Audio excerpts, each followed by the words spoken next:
이동형 뉴스 정면 승부. 이동형의 뉴스 정면 승부.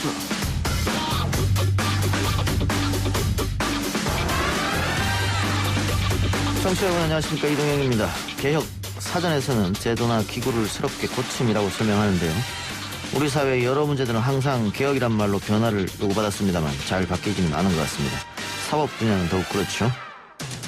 검찰개혁이 계속 지지부진했던 중요한 이유 중에 하나가 검찰개혁을 추진할 수 있는 정부기관인 법무부가 사실 다 검사들로 이루어져 있거든요. 그러다 보니까 어떤 자체적인 개혁이 이루어지기 어려운 상황이었죠. 그래서 탈검찰화가 시급하다라는 권고를 했습니다. 검찰 저격수라는 별칭을 가진 분이죠. 경기 남양주병의 더불어민주당 김용민 당선자. 스튜디오에서 검찰개혁과 사법 관련 개혁 이슈 국회에서 어떻게 풀어갈지 물어보겠습니다. 제 친목께서 장례식장 오셔가지고 동생 지인들 연예인분들한테 하라 봐줘서 고맙다, 내가 하랑 엄마다 라고 하는 게 저는 이제 보고 너무 화가 나더라고요. 그 답변서에서도 약간 재판을 빨리 끝내자는 식 5대5 주장 쪽으로 했던 것. 일단은 입법 차원이 잘 통과돼서 이 법이 좀 개정됐으면 좋겠어요. 이게 저희한테 이제 적용은 안 되지만 앞으로 이제 피해보는 사람들이 더 이상 발생되지 않았으면 좋겠거든요. 고 구하라 씨의 죽음 이후 또다시 안타까운 소식이 전해졌습니다. 양육의 의무를 저버린 채 오랜 세월 떠나있던 친모가 재산의 절반을 요구한 겁니다. 부양 의무를 저버린 부모가 자식의 재산을 상속받지 못하게 해달라는 국민청원까지 등장했었는데요. 일명 구하라법 20대 국회 마지막 본회의에 오르지 못하면서 고 구하라 씨 재산의 절반은 결국 친모에게로 넘어가게 됐습니다. 고 구하라 씨의 오빠 구호인 씨와 2부에서 인터뷰해보겠습니다. 오늘 3부에서는 경제 베스트 라인업, 지난주부터 함께하고 있는 신혜리 경제 전문 기자와 함께 코로나19 이면에서 벌어지고 있는 백신 개발 등 경제 이슈 짚어보고요. 4부 민심은 숫자다 코너에서는 상승세를 지킨 문재인 대통령의 지지율 비롯한 다양한 정치 이슈 숫자로 풀어드리겠습니다. 5월 21일 목요일 이동의 뉴스 정면 승부 시작합니다.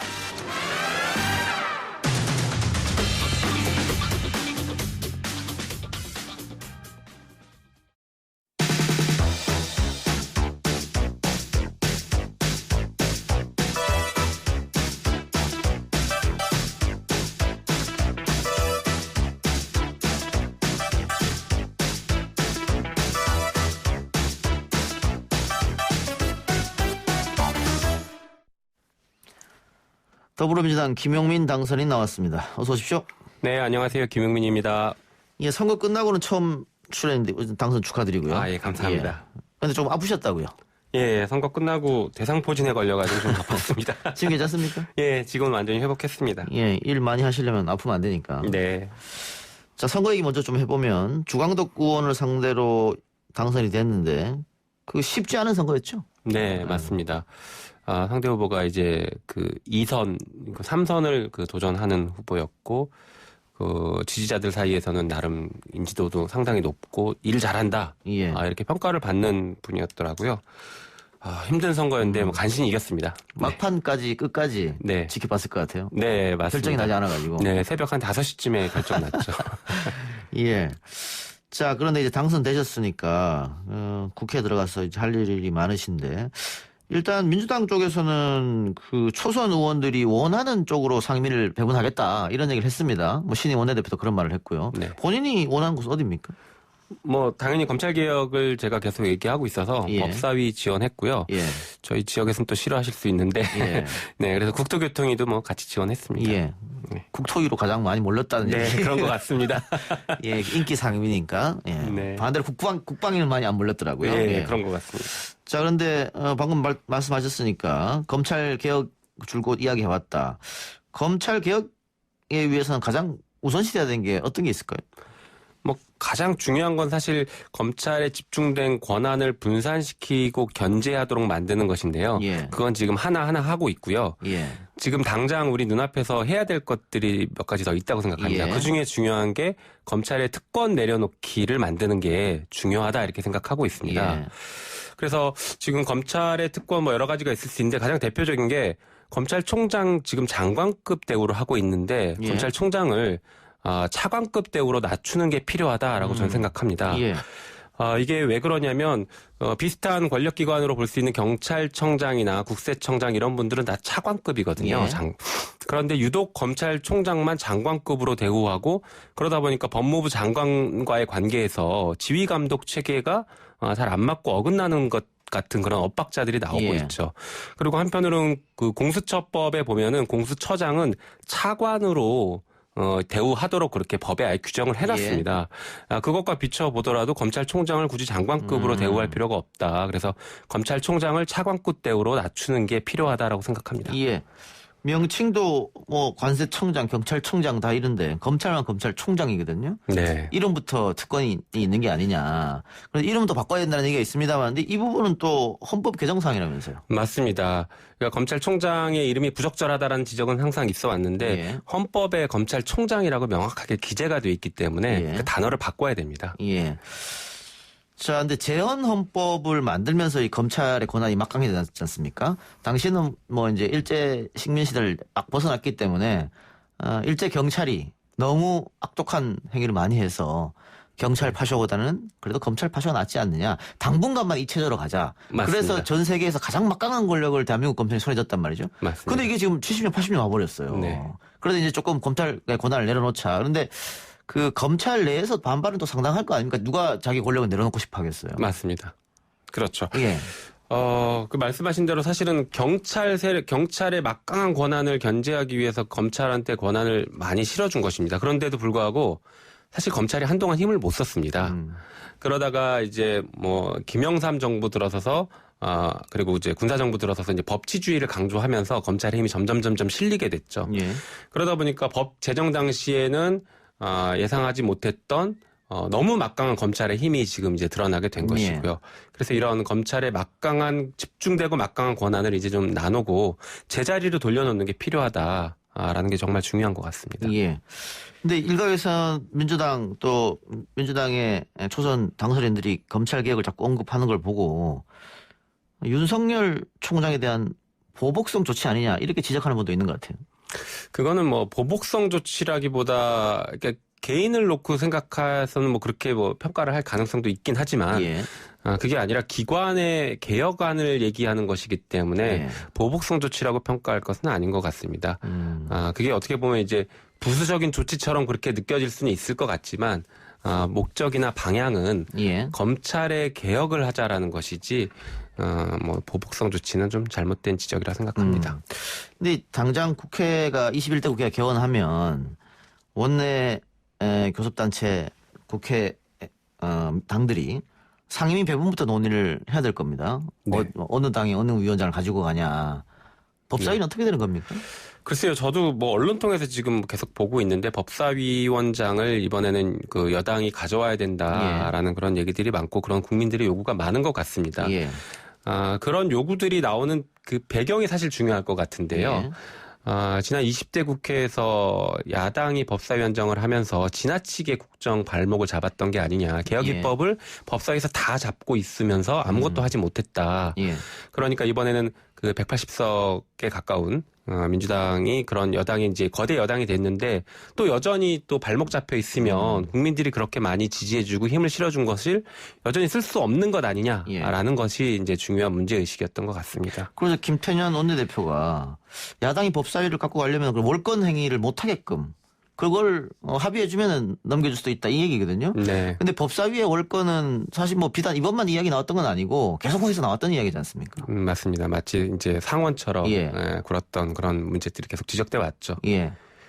김 당선인도 그 부분에 대해서는 생각이 있을 텐데요. 네, 그 부분 그래서 뭐 체계 자구 심사권을 지금은 이제 폐지하자라는 법 개정 논의도 그래서 나오고 있는 것입니다. 사실 법사위가 그렇게 월권 행위를 했던 것은 그 체계 자구 심사권 가지고 개혁 법안들을 다 저지시켰던 것들이라서요. 예. 근데 제가 이거 그 상임위 배분 문제를 왜 여쭤봤냐면 이 공수처가 7월달 원래 계획대로면 7월에 출범인데 네. 국회 개원하자마자 상임위 가지고 분명히 싸울 거란 말이죠. 그러다 아마 법정 시한을 넘길 것 같은데 그러면 공수처는 또 뒤로 밀린단 말이에요. 그럼 7월에 이게 과연 출범할 수 있겠느냐 이런 의문점이 들어서 한번 여쭤봤습니다. 맞습니다. 당장 그런 우려가 제기되고 있습니다. 한 가지 정도의 방향성인 것 같은데요.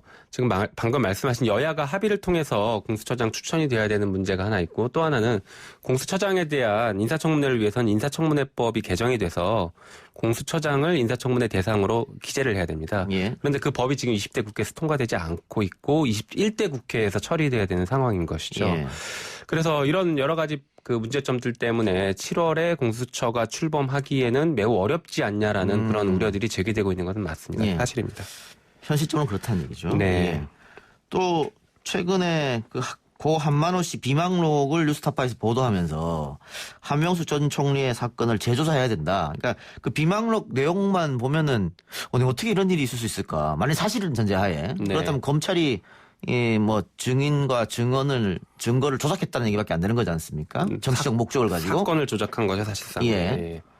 뭐 지방선거에서 특정인을 승리시키기 위해서. 네. 그래서 재조사 얘기가 나오는데 이건 어떻게 보고 계세요? 말씀하신 것처럼 이거는 그런 의혹들이 나오고 있고 정말 대형 사건입니다. 어떻게 예. 보면. 그동안 여러 가지 의혹들이 제기되어 오긴 했었는데 이번엔 그 의혹 제기가 합리적인 근거를 가지고 제기가 되고 있는 것이죠. 예. 그래서 검찰이 사건을 조작했다라는 커다란 의혹이 하나 있고 예. 검찰이 사건 조작을 통해서 서울시장 선거에 개입했다라는 의혹, 이 두 가지 방향성에서 매우 중요한 의혹이 제기되고 이 두 가지가 확인된다라고 하면 정말로 굉장히 큰 대형 사건이다. 저는 그렇게 생각하고 있습니다. 근데 보수 언론 쪽에서는 그 한만호 씨 비망록은 법원에 이미 증거로 제출됐고 네. 판사들이 다 보고 판단한 것이다. 대법원 판단 나왔는데 이거를 부정하면 어떻게 되느냐 이런 주장이에요. 뭐 그래서 지금 사법농단 판사들과 연관성이 있는 것 아니냐 이제 이런 의혹들도 제기되고 있는 것이고요. 사실 그런 게 있습니다. 그 당시 판결도 비판을 굉장히 많이 받았습니다. 한만호 대표가 검찰에서 했던 진술과 그 이후에 법원에서 했던 진술을 놓고 신빙성을 판단할 때 예. 보통의 경우에는 법관 앞에서 한 법원의 진술의 신빙성을 높다라고 평가를 하거든요. 예. 그리고 왜 내가 검찰에서 그렇게 얘기할 수밖에 없었는지에 대해서 매우 자세하고 근거까지 제시해가면서 얘기를 했는데 그런 것들이 법원에서 받아들여지지 않았던 것, 이것은 그 당시 재판도 당연히 비판을 받을 수 있는 것인데 그 당시 재판 자체가 문제가 있었던 게 아니냐 이런 비판까지 지금 확산되고 있는 분위기인 것 같습니다. 그리고 당시에 나중에 뭐 문건으로 드러났습니다마는 양승태 대법원에서 그 상고법원을 위해서 이 판결이 중요하다 이런 문건도 있었지 않습니까? 네, 그렇다면 맞습니다. 이 사건과 연관이 당연히 없을 수 없지 않느냐 이런 지적이죠. 네. 그런데 그 당시에 한 전 총리 사건을 수사했던 사람들이 아직도 현직에 있습니다. 맞습니다. 또 소위 말하는 윤석열 사단에 포함되어 있는 사람들이고 그러면 공수처가 만일 출범을 하면 조사할 수 있는 겁니까 이 사건은? 이 사건 수사를 할 수 있다라고 생각합니다. 당연히 또 수사를 해야 되는 사건이다라고 생각하고 예. 검사가 그 직권을 남용해서 범죄를 저지른 건 지금 의혹들이 사실이라고 확인된다라고 하면 검사가 직권을 남용해서 범죄를 저지른 것이기 때문에 당연히 공수처 설치 목적에 맞는 가장 적합한 사건이다 이렇게 예. 생각합니다. 가능하다 가능은? 네, 맞습니다. 알겠습니다. 자, 그 지금 검찰 개혁 얘기하고 또 아까 법사위 얘기도 했으니까 관련해서 잠깐 여쭤보겠습니다. 그 열린민주당의 최강욱 대표 법사위에 넣어야 되는 거 아니냐 이런 이야기가 뭐 특히 열린민주당 지지자 쪽에서 나오고 있는데 이건 김용민 당선인이 결정하는 건 아닙니다. 맞습니다. 예, 본인 개인적으로 어떻게 판단하세요? 그 문제에 대해서? 저는 검찰개혁의 그분만큼 또 전문적인 지식을 가지고 있고 경험을 가지고 있는 분이 매우 드물다라고 생각해서 예. 당연히 법사위에 오셔서 검찰개혁 역할을 해주셨으면 좋겠다라고 예. 생각하고 있습니다. 그러면 민주당에서 한 자리 양보해야 되는 거 아닙니까? 저는 사실 제가 법사위에 갈 수 있을지 없을지도 모르는 입장이라 이런 말씀을 드리는 게 굉장히 좀 어색합니다. 예, 그래요. 예. 네. 또 한 가지 그 최근에 법무검찰개혁위원회가 공고안 내놨습니다. 내부 인사개혁안. 여기 어떻게 평가하세요? 이 안. 네, 맞습니다. 매우 적절한 권고다라고 생각합니다. 예. 사실 이제 저도 법무검찰개혁위원회 위원으로 예, 예. 활동했었었는데 예. 가장 중심이 되는 개혁 방향이 검찰을 그 본연의 검찰 역할을 할 수 있게 만들자라는 예. 것이고 검찰의 본연의 업무라는 것은 형사부 공판부 강화 중심으로 가자라는 것입니다. 근데 이번 인사개혁안의 이제 가장 큰 뼈대가 형사부 공판부를 한 사람들에게 인사상 우대 조치를 하거나 적어도 검사장을 임명할 때는 형사부 공판부 그런 경력들을 고려해야 된다라는 취지로서 매우 바람직한 예. 방향이다 이렇게 생각하고 있습니다. 여태까지는 특수부 출신을 조금 우려했던 겁니까? 거의 그렇죠. 특수부, 공안, 기획 이쪽 검사들이 승진에 항상 유리했었습니다. 예. 그러면 특수부 공안보다는 우리 그 서민들은 형사국판부하고 더 일이 많으니까 밀접한 관련이 있죠. 예. 오히려 민생을 더 챙기는 맞습니다. 그런 쪽으로 개혁을 위원회가 공고를 했다 이렇게 봐도 되겠네요. 당연히 그런 것이고요. 또 한편으로는 그 말씀하신 특수, 공안, 기획 이쪽은 좀 나쁘게 표현하자라고 하면은 예. 줄서기를 하기 좋은 부서들이거든요. 근데 예. 일반 형사공판부는 줄서기를 하는 부서들이 아니기 때문에 정말 본연의 역할들을 더 하는 그런 이제 부서들이라고 볼 수 있을 것입니다. 그래서 그 인사 승진을 하기 위해서 검사들이 줄 서지 않고 자기 역할 제대로 하다가 자연스럽게 승진을 바라볼 수 있는 그런 구조를 만들자라는 취지로 이런 공고를 한 것으로 알고 있습니다. 그런데 이 안은 말 그대로 권고안 아닙니까? 안 받으면 그만이지 않습니까? 그렇죠. 예. 법무부에서 아마 이런 방향성을 가지고 있을 것입니다. 저도 이제 앞으로 향후 이제 의정 활동을 하면서 이 부분은 예. 계속 좀 챙겨볼 생각입니다. 매우 중요한 문제거든요. 예. 또 하나 최근에 그 정의기억연대 윤미향 당선인에 대한 논란이 많이 있습니다. 그 검찰이 시민단체가 고발한 건을 받아서 경찰에 내려보내지 않고 직접 수사했는데 내려보내고 며칠 안 있어서 바로 압수수색 들어갔거든요. 네네. 이 시기와 속도, 방식 측면에서는 어떻게 보겠어요? 이게 마침 또 비교할 만한 사건들이 있어서 예. 윤석열 총장의 장모 사건이나 뭐 이런 사건들 비교해 보면 예. 너무 신속하고 바로 강제 수사부터 시작을 했거든요. 예. 그런 관점에서 보면은 또 이게 형평성에 안 맞는 것 아니냐라는 그런 문제점을 지적할 수 있을 것 같고요. 또 한편으로는 지금 검찰이 그동안 이번 정부 들어서서 계속 지적받아왔던 특히 윤석열 총장이 임명되고 나서 계속 지적받아왔던 게 선택적 수사이고 수사권을 통해서 정치를 하는 것이다. 예. 정치 검찰로서의 역할을 하는 것이다. 라는 비판을 계속 받아왔는데 이게 전형적인 그런 또 사건으로 평가받을 수 있는 그런 방식의 수사가 아닌가 싶습니다. 그래서 이게 어떻게 보면 패턴이 계속 반복되고 있다고 보여지는데요. 언론에서 어떤 의혹을 보도하면 보수단체, 어떤 시민단체들이 고발을 하고 예. 그러면 검찰이 바로 그걸 받아서 직접 수사하는데 매우 빠르게 정광석화처럼 수사를 하죠. 그리고 강제 수사하고 수사 내용이 계속 또 언론에 반복 재생산되는 이런 방식 패턴들이 계속 반복되고 유사하거든요. 그게 이제 정치적인 어떤 의도를 가지고 수사를 했다라고 평가받는 사건에서는 계속 반복됐던 패턴인데 이 사건에서도 그런 반복된 패턴이 보여지고 있는 것으로 봐서는 검찰이 어떤 정치적인 의도를 가지고 있는 게 아니냐라는 의심을 해볼 수 있죠. 예. 검찰은 국민적 관심이 높은 사안이기 때문에 빨리 수사를 했다. 이런 입장인 것 같은데. 네, 국민적 관심은 사실 윤석열 총장의 장모 사건이 가장 높았죠. 예, 형평성에 좀 맞지 않는다. 이 네, 말씀이네요. 맞습니다. 그러니까 선별적 수사인 거예요. 그 선택을 예. 검찰이 스스로 한다는 게 예. 어떤 평가를 받지 못하고 자기들이 자의적으로 하고 있다는 게 예. 문제인 것이죠. 윤미향 당선인 논란 어떻습니까? 윤미향 당선인이 30년 동안 뭐 희생하고 고생했던 거는 따로 인정하더라도 해명이 자꾸 좀 부실하다. 또 번복이 되고 이런 문제는 좀 있지 않느냐는 지적도 같이 나옵니다. 네, 사실 이 부분은 저는 뭐 개인적으로는 조금 예. 더 지켜봐야 되는 게 아닌가 이런 생각이 들고 있습니다. 예. 그래서 이 부분에 대한 평가를 지금 하기에는 조금 부적절하다 이렇게 생각하고 있습니다. 예. 검찰 수사를 하고 있으니까요. 네, 예. 네. 근데 만일 여러 의혹들이 사실로 드러난다고 하면 또 그러면 민주당은 또 검증을 어떻게 했느냐 또 이 문제로도 번질 수 있을 것 같아요. 그럴 수도 있죠. 이제 뭐 사실로 드러나면 이제 그에 따른 어떤 조치를 취하면 되지 않을까 싶고요. 근데 다만 우리가 그 전에 반복됐던 사건들에 비춰보면은 이렇게 막 시끄럽게 떠들었지만 실제 수사하고 조사해봤더니 뭐 별게 없거나 아주 작은 실수거나 뭐 이런 것들 도덕적으로 문제 삼을 수 있는 것들 이런 것일 수도 있거든요. 그래서 그런 것들은 좀 우리가 지켜보자라는 그런 생각을 저는 개인적으로 하고 있습니다. 또 검찰 수사와 재판 결과는 다를 수도 있고. 네, 맞습니다. 자, 검찰 개혁에 대한 의지 마지막으로 다시 한번 밝혀주시기 바랍니다. 네, 저는 검찰 개혁을 제대로 한번 해보고 싶어서 출마를 하게 됐고 또 다행히도 당선이 됐습니다. 그렇게 된 만큼 검찰 개혁을 위해서 정말 열심히 국회의원으로서 활동을 하겠습니다. 예, 오늘 출연해서 고맙습니다. 네, 감사합니다. 예, 지금까지 더불어민주당 김용민 당선인이었습니다. 1부 수사 마치고요. 기자 언박싱 코너로 돌아옵니다.